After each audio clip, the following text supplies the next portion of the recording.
My name is Lara Bloom, and I am the President and CEO of the Ehlers-Danlos Society. I am also an academic affiliate professor of practice in global collaboration and patient engagement at Penn State College of Medicine in the USA. So I've been working in this space now for just over a decade, for 11 years, trying to advocate for rare and chronic health diseases. I live with Ehlers-Danlos syndrome myself.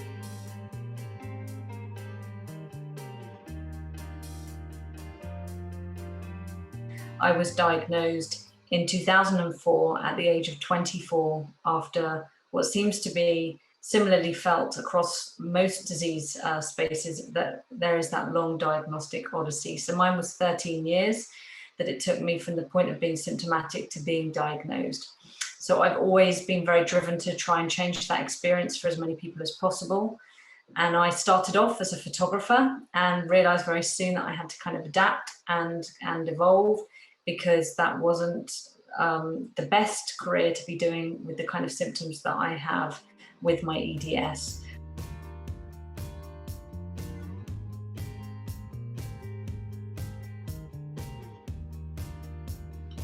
So when I was about 27, 28 years old, I realized that I needed to pivot and change my career. I became really symptomatic with my autonomic issues. I was diagnosed with postural tachycardia syndrome. And I realized that in the space of being diagnosed at the age of 24 and now being almost 28, I'd never met another person with EDS. And so I went online and I tried to find a conference where I could meet other people like me. And the only one that was happening was in America, which was run by EDNF, which was the Ehlers-Danlos National Foundation. I learned so much. I heard from incredible speakers and I connected with people that have become friends even from back then. And I realized the enormous strength that comes with that and how helpful it would be to have something like that in the UK. So I came back and spoke to my doctor and said, why isn't there an organization in the UK? And he said, there is. And I went on maybe page 5 of Google, I realized that there was something called the Ehlers-Danlos Support UK. And it was run out of a little church hall in Aldershot, which is in the country in the UK. And I left them a couple of answer phone messages and I just said, I want to do an event for you. I'd love to help raise awareness and I'm really interested to hear what you are up to. And completely nothing to do with it, and in parallel, I was also invited at that same time to an event at Getty Images. Now, Getty Images is where I used to work as a photographer. And I was there speaking to one of my friends' husband's friends, so completely unconnected to me. And he asked why I had left Getty Images. And I said, it's a very long and boring story. I have a health condition that you've probably never heard of, and I needed to change careers. And he asked me what it was. And I said EDS. And he said, oh my goodness, my daughter died of that when she was 19 years old. And his daughter had the vascular type of EDS. And he'd never met another person with EDS in this country. And I'd obviously just come back off my trip. And we talked about how important it was to do more for people in the UK and what we could do. And I said that I'd left some answer phone messages and I was looking to meet up with them. And he said, I've been doing the same. Why don't we join forces, go and meet with them together, and do me a favor, write down on a piece of paper everything you would want from a UK organization, from the minutiae to the massive. And that's what I did. I wrote change your name to EDS UK, open a Facebook group, have hoodies, have events, have conferences, all of these ideas that I had. And we met and I listed through all of these ideas.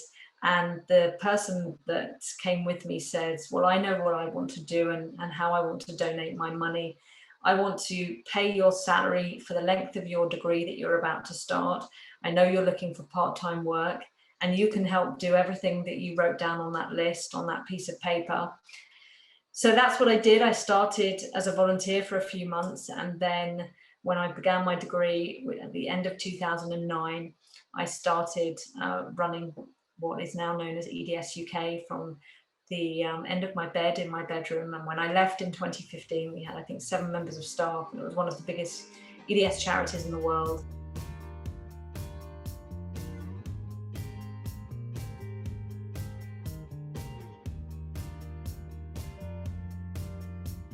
So at the heart of the mission of the Ehlers-Danlos Society is collaboration. I love that African proverb of, if you want to go fast, go alone. If you want to go far, go together. And I believe that absolutely, and have witnessed the abundance of change that has happened since we launched in 2016, how many more publications there are, how many more resources there are, and doctors willing to care and manage and diagnose patients with EDS and HSD. So it really, the evidence is there, absolutely.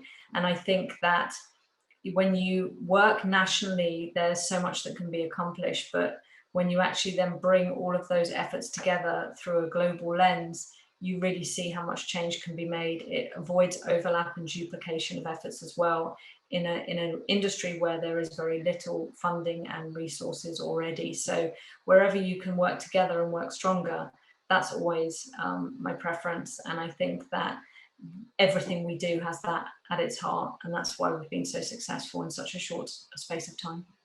So the two main pillars of our mission at the Society are education and research, and we believe those are the two things that are desperately needed to help people living with these conditions.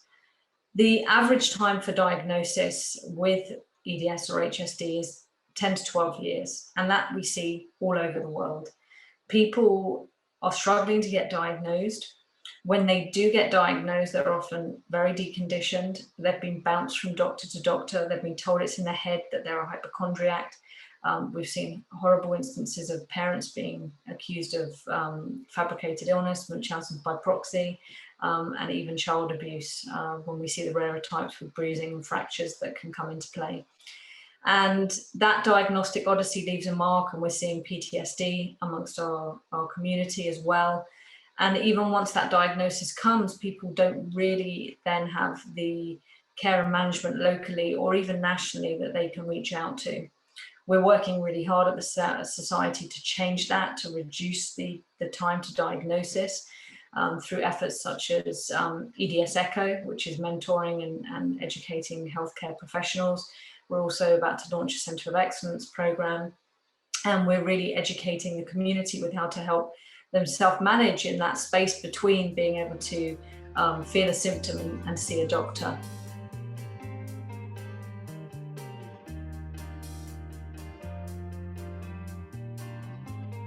Cool. So we're really proud to be members of Rare Disease International, RDI. I think, as I've mentioned, the heart of what we do is collaboration. So we want to in turn be involved in as many collaborative efforts as possible. When you are a nonprofit and you have reduced spend and resources on really making systemic change, it makes sense to work with organizations that are bringing people together to work towards the same goal.